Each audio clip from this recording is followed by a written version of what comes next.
deck. And I will go ahead and get the only artifact creature that I have in this deck out of the way. And it is Leveler. 5-drop colorless artifact creature, Juggernaut. When Leveler enters the battlefield, exile your library. That's another card that you're not playing unless you know for a fact that you are about to win. You know, with your win cons as far as Thassa's Oracle or Laboratory Maniac. Now, I know there's the Jace Planeswalker that has the same ability as Laboratory Maniac. And don't get me wrong, I want that card, but at the moment, I don't own that card. So, this card is in there for those reasons. And I've gotten that to work multiple times. Like I said, for anybody who's been playing this for a while, I'm sure if you hear the name Leveler, you're just immediately like, he's about to do something stupid. Either he's jihading it and he's going to kill himself, or he is about to do some goofy shit to win the game. The next one I have Ivory Tower, 1-drop artifact. At the beginning of your upkeep, you gain X life, where X is the number of cards in your hand minus 4. That minus 4 thing is not a big deal for as many cards as I have seen myself end up with.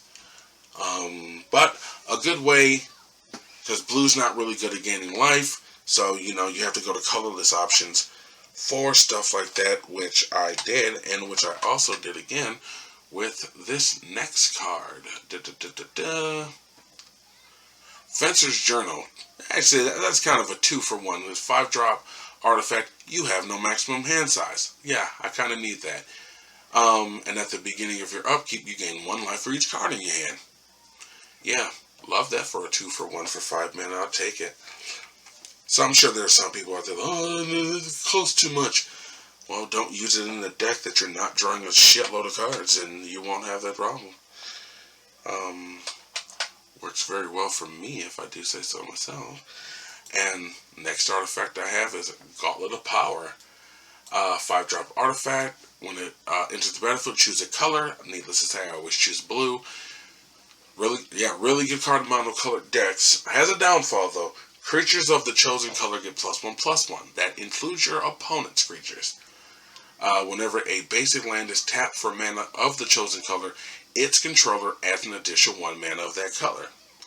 Just another way that I can ramp up my blue, you know, to get stuff moving faster and whatnot. And, but again, it does work for your opponents also, so there is that downfall. Just make sure it benefits you more than it benefits them, and you should be fine. Next is what even though Gauntlet of Power is an older card, I would consider this card Gauntlet of Power's older brother, because it's much better. Cage Sun, 6-drop artifact. As Cage Sun enters the battlefield, choose a color. Needless to say, I always choose blue. This is much better in the monocolored decks, actually. Creatures you control of the chosen color get +1/+1.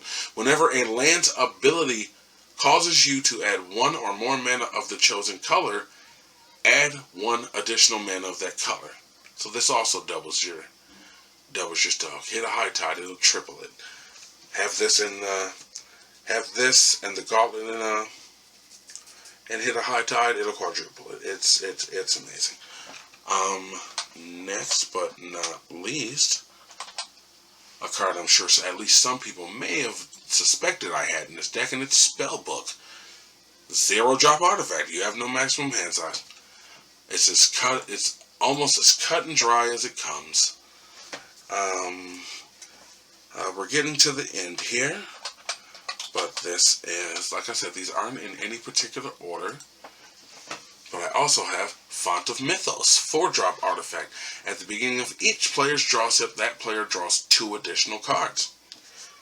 Like I said, I know it's group hugging, it's helping other people, but I just have to hope that it benefits me a lot more than it benefits them. I want all those cards in my hand so I can start, putting together my bullshit. And to go right along with that is a good old classic Howling Mind, 2-drop artifact. At the beginning of each player's draw step, if Howling Mind is untapped, that player draws an additional card. Now, I've seen this card back in the day, and yeah, people have stuff, like tap an artifact, and they'll tap it on, their opponent's turn, or at the end of their turn, even. That way it doesn't untap until their untap step. And, yeah, nobody else benefits from this but you. I don't have anything like that in this deck. But, yeah, go ahead and draw the extra cards. Like I said, it has backfired on me before. But I still like it more than I hate it, so. And, first Manarock that I've seen so far.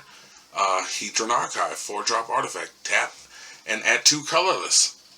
Or 2 waste, however you want to be all nerdy about it.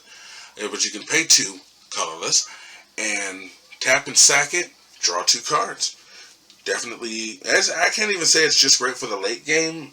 Even if you get this out early game, but you're kind of getting screwed on, whatever you have in your hand. Or whatever the case may be. Pop it and draw 2 cards. Hopefully you'll find something that'll help you. Excuse me. Oh, excuse me. Sorry. Another Manarock that I like a lot. Worn Power Stone, especially early game. If you can get this out early game, it's fucking amazing. It does enter the battlefield tapped, so that part sucks.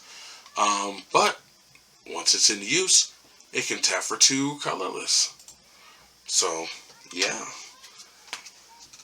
That's where I've told people before, like, if you have colors that don't really ramp well, sometimes you have to go to colorless options to get that done, and that is what I have tried to do with this deck, and it has worked out for me on many, many occasions. So, and then we have Thought Vessel. I'm sure another very known card. 2-drop artifact. You have no maximum hand size, and it taps for a colorless. Pretty cut and dry there. Awesome card, especially for 2 mana. And obviously, we can't forget the good old-fashioned commander staple, Soul Ring. 1-drop artifact, taps for 2 colorless. It's almost in every commander deck that I've ever seen in my entire life. It's damn sure in all the precons, so you end up with a shitload of them if you buy those. But I'm not saying it's in all commander decks, obviously, but it's in a fucking lot of them. And the last artifact, I almost said the last permanent, but I actually haven't gone through the non-basic lands that I have. There it is. And it is Thrawn Dynamo, 4-drop artifact, taps for 3 colorless. And there have been many of games where I have gotten multiple of those Manarocks on the board, and yeah, you get up to stuff like Omniscience and shit like that, and Genicataxis and stuff like that, real fast.